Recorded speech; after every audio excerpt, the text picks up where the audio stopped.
So I think maybe I'll just start by explaining why I'm here speaking to you today. The CEO of our hospital, Bob Howard, was not able to attend, so they actually asked me to give the talk because St. Michael's Hospital has an Innercity Health program. But so the title of the talk that I was asked to give was Innercity Health.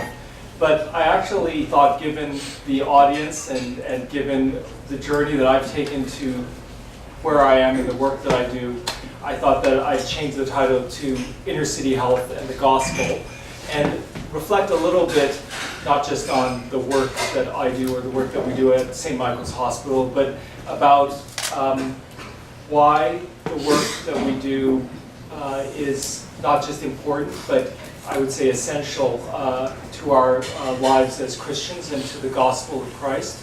And also what this might hopefully mean to you as you make decisions in your school, in your career, and in your lives. So hopefully this will be somewhat relevant to you. I thought I'd start by just explaining kind of how I ended up kind of doing the work that I do. And maybe you'll recognize little bits of your own story or the stories of people that you know in that. So I'm an American. I grew up in Southern California. I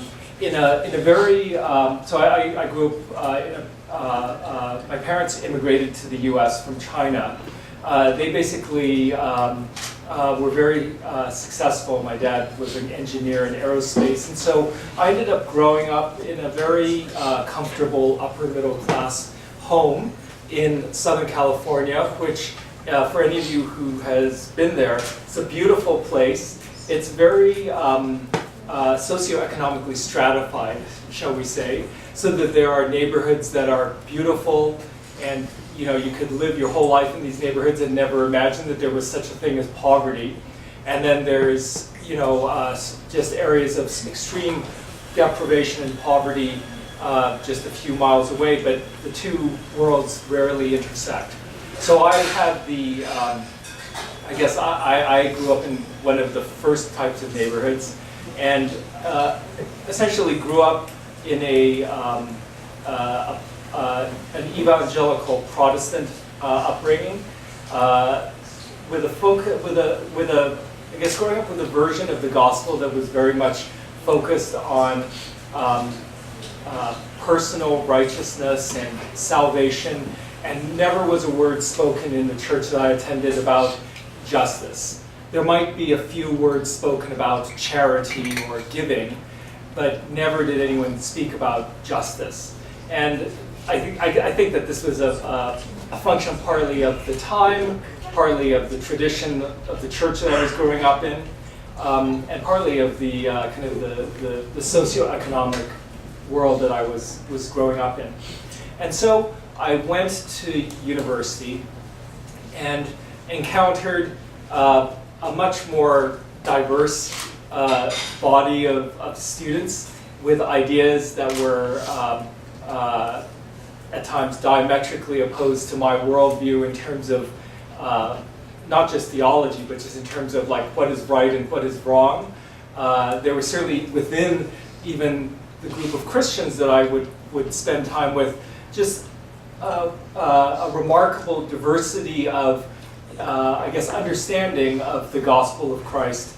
And to me, an eye-opening realization that a core message in the gospel is the Old and New Testament call to justice and to bringing good news to the poor. Something that I realize nowadays sounds kind of like, duh, that's obvious, everyone knows this. But to me it was an aspect of the scriptures that I was unfamiliar with. And so at the same time, I had kind of exited this cocoon of safety and affluence and was going to school in Boston at the time. And there were, this is many years ago, there was just at that time the emergence of homelessness as a visible issue on the streets of the city of Boston. And literally there I was, a student with basically pretty much all my needs taken care of, and the luxury of being able to debate theological points and to learn, about biochemistry, while there were people literally living on the street and sleeping in shelters every night with nothing more than what they had in their backpacks. And so, I guess what this brought home to me was the urgency, and in fact I would say obligation that we have as Christians to serve the poor and to do acts of mercy. But I guess that one of the themes that I guess I've alluded to in the questions that I've circulated, and one that I'd actually like to just raise as one that I think is worth thinking about, is the unique call that we have as Christians to both love and charity and to justice. And I think that we have sometimes an overemphasis, depending on the church or the tradition that you attend, one or the other. There is often in many traditions a very ease of speaking about charity, about giving, of doing acts of mercy for those who are, quote unquote, the poor or the homeless. And there is certainly, in my mind, that's certainly an essential part of what we're called to do. And in fact, and I'll share a story about this in a second, it is really in that personal encounter with other people that we can begin to understand what it means to be loving and merciful. And I guess I should also point out, for those of us who've grown up well off and affluent, for those of us who may have experienced poverty or marginalization or deprivation themselves, it's a completely different experience that I have to admit is one that I have not had, but one that we have to, I think, embrace in our experience, and to realize if we're one of those people, and I can only speak from my experience as someone who is very privileged, to realize that I don't understand what it means, and that I can only begin to appreciate that when I enter into the lives and on a very, I guess, humble and personal way with people on a day-to-day basis. So I guess that to go back to my point, I think that the experience that I had was I volunteered at a homeless shelter, and I worked it was a student-run shelter, so I would work overnight in the shelter. And my job was, it was a shelter about 50 beds, about the size of this room, and we would pull mats out and lay them out on the floor at night, and people would file in, be checked in, and then they would have to, every morning they would sleep, and then in the morning they would have to leave. We would serve them a meager breakfast of like stale donuts and donated bagels, and then they would leave early in the morning. And then my job and the job of the other students was to help pile up the mattresses and then mop the floor and clean up. And again, you can realize that I was someone who had not had a kind of a lot of experience working with people who were homeless, let alone with people who were poor, let alone people who were homeless. And so one morning, it was my job to mop the floor, and so I was pushing a mop around the floor. I was doing not a very good job of it because as a pre-med student, I had done a series of volunteer jobs that involved working in laboratories with the goal of trying to get into medical school, and had never done a job where I actually had to mop a floor. So I was doing a really bad job of mopping the floor, and Mike, who was one of the shelter people who had slept in the shelter that night, came up to me.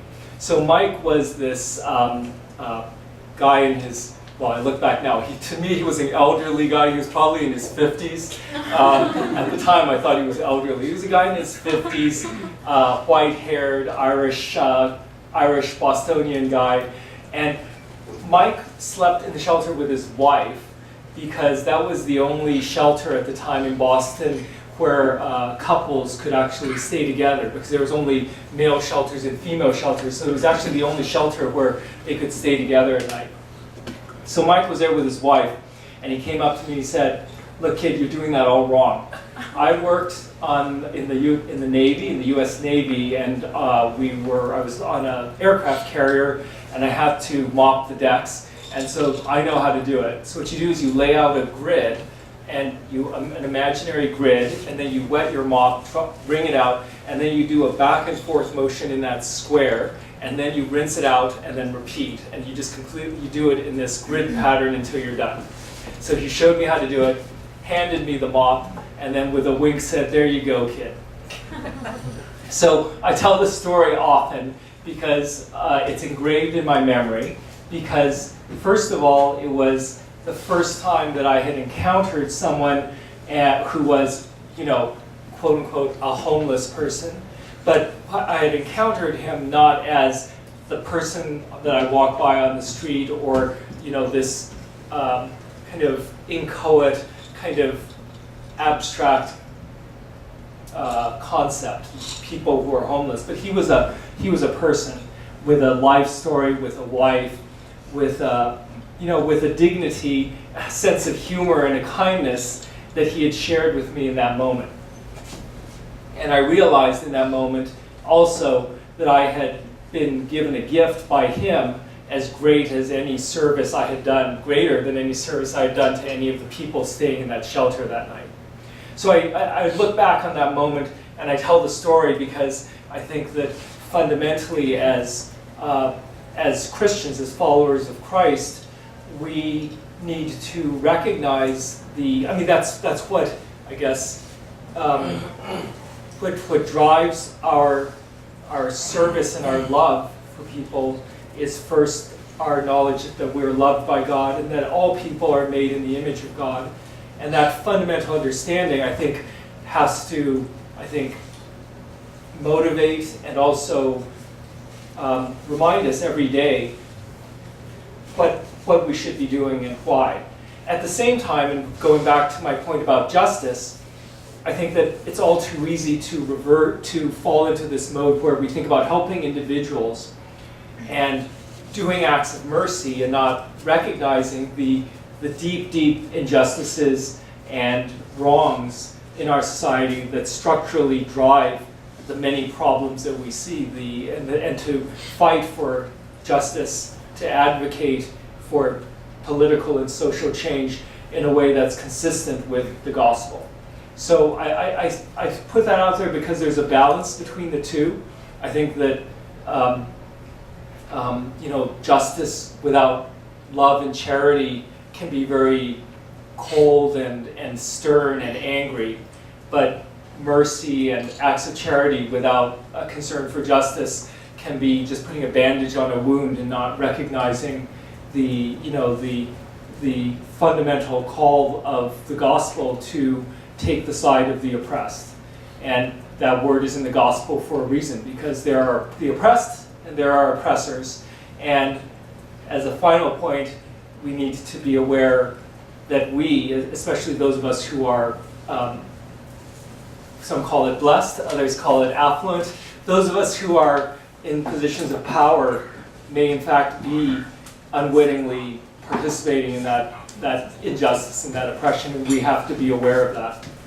So I guess the final comment that I would just make that I think is worth sharing with you, and I think is probably relevant to many of you if you're thinking about kind of inner-city health or serving in causes related to helping the disadvantaged, the marginalized, the oppressed, is that we may be called to make common purpose with people who share very different values and philosophies and worldviews from us. And that is actually a very uncomfortable thing. I mean, it's kind of easy to stay in one's kind of little circle and only make kind of common cause with people who share, your particular worldview or theological convictions. I think that as a Christian who works in the area of inner city health and urban health, what I realize is that it's not that simple. I have to make alliances or work collaboratively with people who, in some cases, share many of the same convictions that I have, but for very different theological or philosophical reasons, and who have diametrically opposed opinions to mine on certain other issues. And I think many of you may have kind of had that experience. It's only possible to avoid that if you either kind of, if you either, like I said, if you either avoid making common cause, which I think reduces our effectiveness in the world, or if we kind of only stick with people who share a basket of convictions with us, or kind of a core set, and that again limits us. So I guess that what I would say is that it's challenging, it's difficult, it's uncomfortable at times, but it is, I think it's important to do. I have to say that again, I have the benefit of being based within a Catholic institution, which fundamentally shares the convictions and the worldview that I've shared with you, and that actually I think is, makes it a lot easier. I don't know how much time should I go for a little bit longer? Go ahead. Okay, so I'll just tell you a little bit about the work that I do, and then kind of how that all fits in. So I'm a general internist, which means that I take care of people who have complex medical problems. So it's kind of like, has anyone ever seen House or seen House? It's kind of like House, but we're nicer and we're not addicted to drugs. But House is kind of like the diagnostician who figures things out. So that's kind of what we do. We take care of people in the hospital who have complex, multiple conditions. For many years, and actually I continue to be a doctor providing health care for people who are homeless. And I also do research, as was mentioned, on how can we improve the health of people who are homeless, and how can we end homelessness and I guess reduce all of the illness that is really the results of not genetics or lack of health care, but what we call the social determinants of health.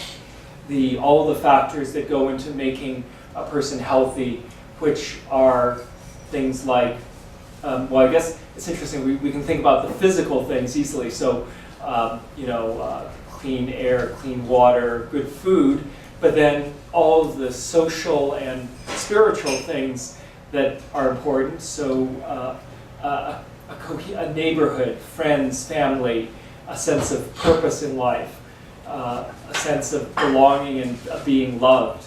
All of those things are things that determine whether someone is healthy or not. And it's not just about health care. And so that's the kind of research work that I do.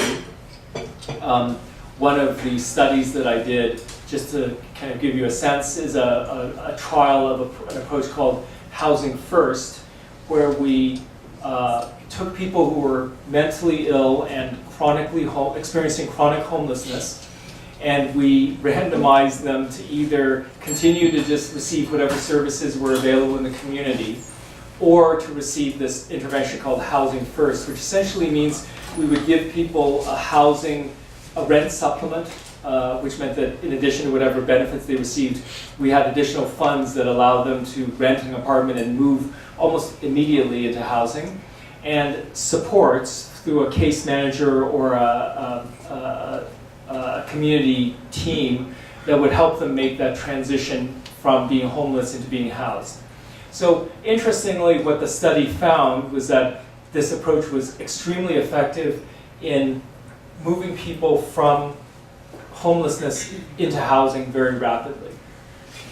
And people stayed housed for up to 5 years. So it's a very effective approach for ending homelessness.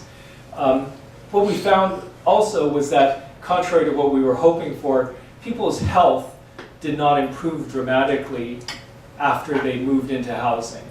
And while we're following people for an additional up to 5 years to determine how they're doing in the long term, I think that what this points to is first of all, the need to, I think, address the root causes of homelessness and of illness, which are often far upstream. So by the time someone is homeless, we're often, I think, picking up the pieces, so to speak, and we really need to think about solutions that address people's needs early on in the life course and early on in when they encounter troubles, rather than allowing it to just deteriorate.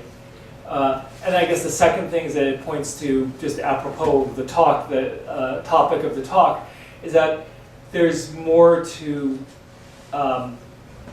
being to a good life. There's more to health. There's more to, I guess, to thriving than just the material comforts of life. People need they need a sense, they need a meaning in their lives. They need friendship and love. These are all things that, as scientists, we don't talk about it very much. And if we talk about it, we have to analyze it in some quantitative way. But that doesn't mean that it's not real and important. It's certainly something that I think about a lot as a scientist who focuses on housing. I guess I just realized that there's a lot more to our lives than the material, I guess, essentials that are extremely important, but not the only thing. So I guess what I've tried to do is share with you a little bit about kind of how I came to do the work that I do. I've reflected a little bit on a couple of things that I've thought about a lot over the course of my career and my walk as a Christian, about the importance of both charity and justice, about the fundamental call in the gospel, I believe, for all of us in some way or another to serve those dual calls as followers of Christ, and also to reflect on the importance of that personal openness and connection to the lives of those who are in need, and to walk humbly in that path.